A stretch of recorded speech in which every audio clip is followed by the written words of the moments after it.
Vale, bueno, vamos a pasar ahora a lo que es el meollo de la cuestión, y es la cuestión de la sexualidad.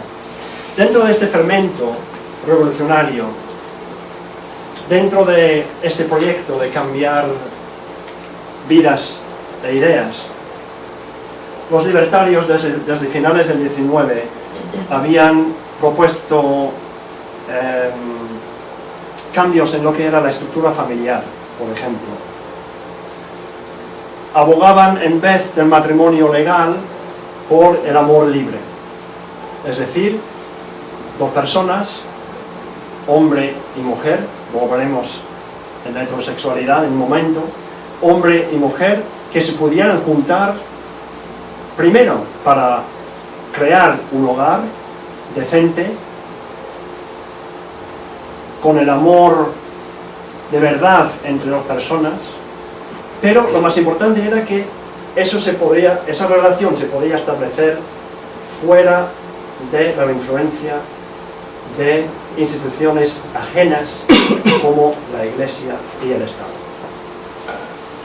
Claro, algunos dicen, bueno, claro, los años 60, la revolución sexual de los años 60 puso en práctica un poco eso, pero, bueno, yo nací en los 60, no sé, pero yo creo que lo que diferenciaba el amor libertario de los años 20 y 30 era que había una concienciación más allá, que iba más allá solamente del deleite sexual, que también era importante y se reconocía. El amor libre sería un pilar de la sociedad nueva, es decir, un acuerdo mutuo entre dos personas, que sería uno de los ladrillos con que se construía este mundo nuevo, de opciones no autoritarias y fuera de las constricciones de los poderes desde fuera. Entonces la propuesta es completamente contraria a una imposición o una sanción de una organización extranjera o extraña al amor. Los anarquistas decían que el amor libre es libre o no es. Entonces se proclamaba que las personas se juntaran y se separaran según las necesidades y las emociones y los deseos de las personas. Esto era problemático en cierto sentido, sin embargo, porque ¿qué pasaba si había niños?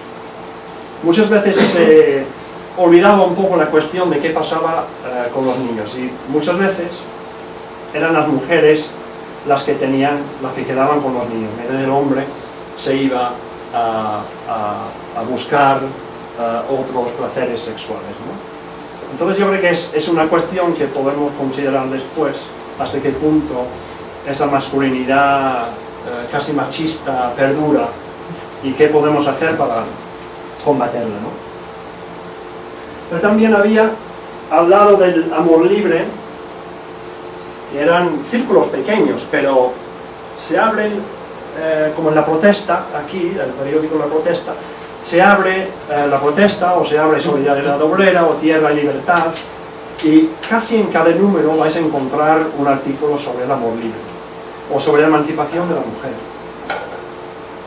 o sobre el alcoholismo, por ejemplo, y cómo destroza los hogares obreros, o sobre la mala salud y la tuberculosis, y cómo combatirlas, cómo combatir estas lacras de la vida de la gente común. Al lado de eso también había proyectos por la sindicalización de las mujeres, desde el siglo XIX, es decir, sindicatos específicos para las mujeres, sobre todo las mujeres textiles en Cataluña, porque se reconocía que el tipo de trabajo que hacían las mujeres era específico, y además ellas tenían ciertos pesos, ciertas dificultades más allá de los que tenían los hombres, porque no solamente trabajaban, sino también cargaban con la casa y la cocina y la ropa y la comida del marido, etc. También se intervino en la cuestión de la prostitución,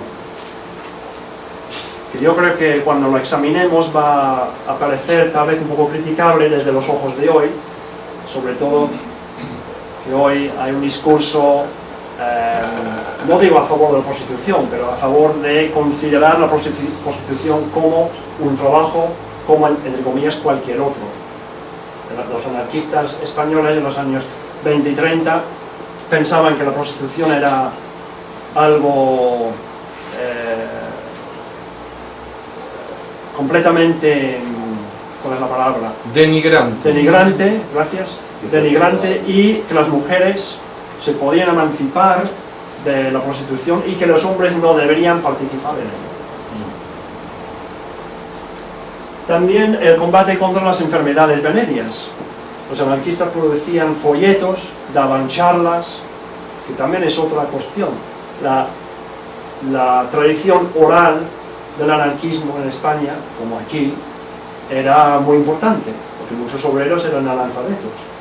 Entonces la charla del café, siguiendo el libro de Enrico Malatesta, las charlas del café, o del Ateneo, o del local libertario, o del sindicato, eran fundamentales en cambiar la mentalidad de las personas. Y tenemos, por ejemplo, los testimonios de algunas mujeres, como Sara Berenguer y otros, que dicen, no, yo nunca había oído hablar a nadie así. Cuando fui al Ateneo Libertario, al sindicato de la CNT, se me caían las escamas de los ojos. Y entendían su mundo y entendían de dónde venía la opresión. Ligado con todas estas cuestiones era tal vez un proyecto más grande que interseccionaba con estas preocupaciones, y era la cuestión de la sanidad, y la sanidad social. Hubo en los años 20, como los historiadores Isabel Jiménez Lucena y Jorge Monero han argumentado, había en el sindicato de la CNT y en los entornos libertarios españoles una fuerte impronta de los médicos. Médicos que lanzaron la organización sanitaria obrera en el 35, que era una especie de organización que trataba obreros enfermos por muy poco dinero o gratis, porque evidentemente mucha gente no podía pagar los altos precios de la profesión médica, y criticaban esa profesión médica por privatizar el conocimiento y privatizar la salud.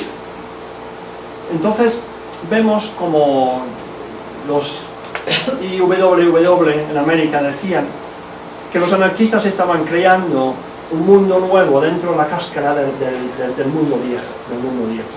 Estaban minando, estaban construyendo un aparato alternativo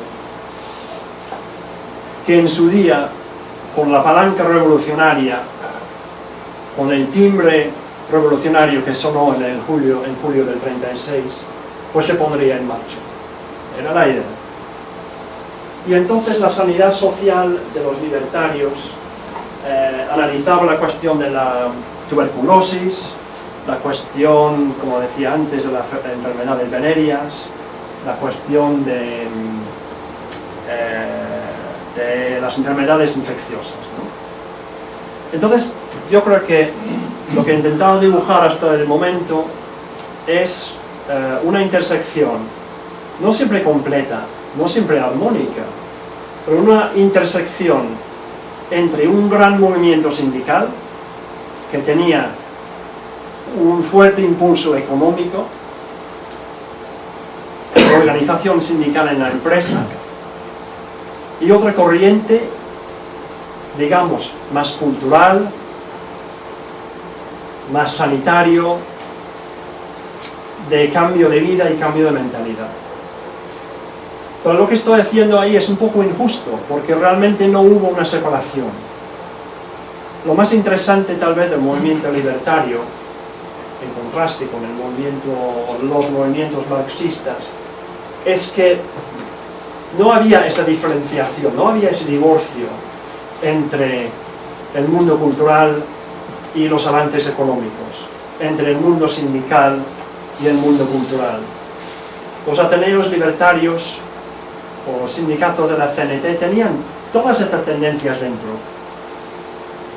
Uno podía ir ahí organizar la huelga, pero también leer la revista Estudios, que voy a mostrar las imágenes después. Se podía escuchar una charla sobre Darwin y también entender cómo fraguar la lucha sindical y ganar la huelga. Una cosa no quitaba la otra, más bien las dos cosas eran complementarias.